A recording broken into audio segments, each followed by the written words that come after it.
So yung ating pag-uusapan ngayon dito guys is kung ano nga ba yung mga gagamitin natin lalo na kung baguhan po tayo. And then guys, yung withdrawals po nila ay mag-o-open po bukas 6 AM UTC.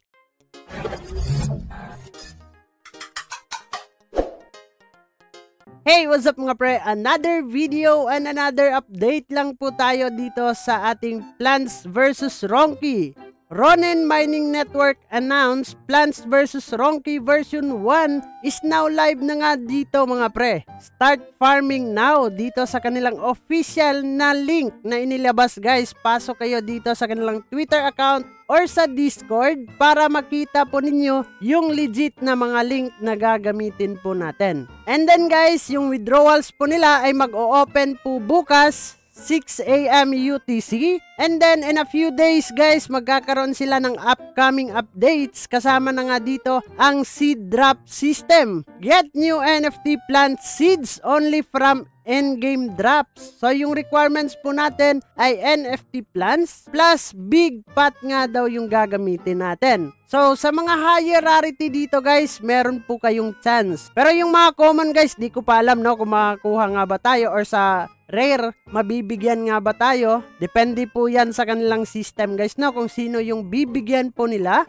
And then upcoming updates, Ronki attack, magsisimula nga daw ito bukas guys. Random plants will be attack, pausing their timers nga daw dito. And then guys, itong weather condition, dynamic weather will affect nga daw dito sa ating plants na lumaki. And then, yung land NFTs nga daw nila dito, coming soon, para ma-boost yung ating farm potential nga daw dito. So, puntahan lang po natin and click po natin itong legit site po nila para makapag-farm tayo dito. So, yung ating pag-uusapan ngayon dito guys is kung ano nga ba yung mga gagamitin natin lalo na kung baguhan po tayo. So, dito nga sa kanilang website guys, dito po tayo magtatanim ng mga plants po natin. Siyempre, first na kailangan po natin dito is plants. So, kailangan po natin bumili ng plants dito guys, no? Kung saan tayo makakabili sa OpenSea at dito nga sa Ronin Market. So, sa ngayon nga guys, yung kanilang seeds or Plants vs Ronki plants ay nasa 64 RON token na po yan, no? And then, kailangan po natin dito ng 6. Pwede po tayong magtanim ng 6 dyan. So, before tayo magsisimula sa pagtatanim po natin, ay kailangan po natin ng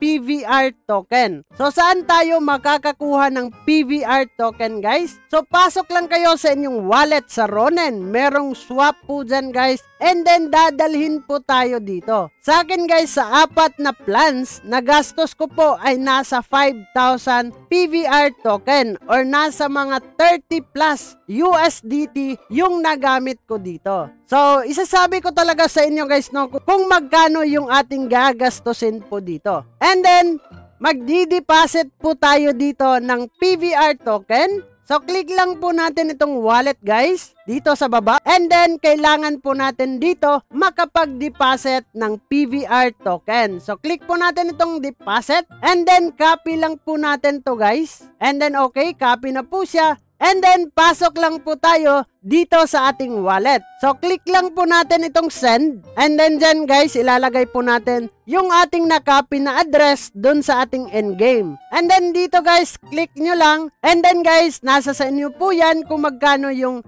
inyong i-deposit po dito. So, pagkatapos na makapag-deposit po tayo dyan, ay pasok tayo ulit dito sa endgame. And then guys, kung pumasok na po yung inyong PVR na na-deposit po dito, ay kailangan na po natin dito makabili ng mga gamit. So, yung mga tools po natin ay kailangan po dito guys. So, pwede po tayong bumili ng small pot. Kung ilan yung plants na itatanim ninyo dito guys, ay siya din yung bibilhin nyo po dito. So, kung meron kayong 4, bili po kayo ng 4 na small pot. And then, bumili po kayo ng water guys. Pwedeng isa na muna yung bibilhin ninyo ditong water. And then, bibili po kayo nitong G-Hose puto para pangalis ng mga insekto dito sa ating mga pananim. And then guys, kailangan din natin dito yung greenhouse. Yung greenhouse, yan po yung ating ilalagay sa ating mga pananim para kung mag-weather condition po siya guys, kung umulan or ano man yung mga weather na ilalagay nila sa endgame, ay ito po yung ating pangontra dito. And then itong sunflower sampling guys, hindi ko alam kung para saan yung use case nito. Pero I think meron talaga yung use case sa game nila.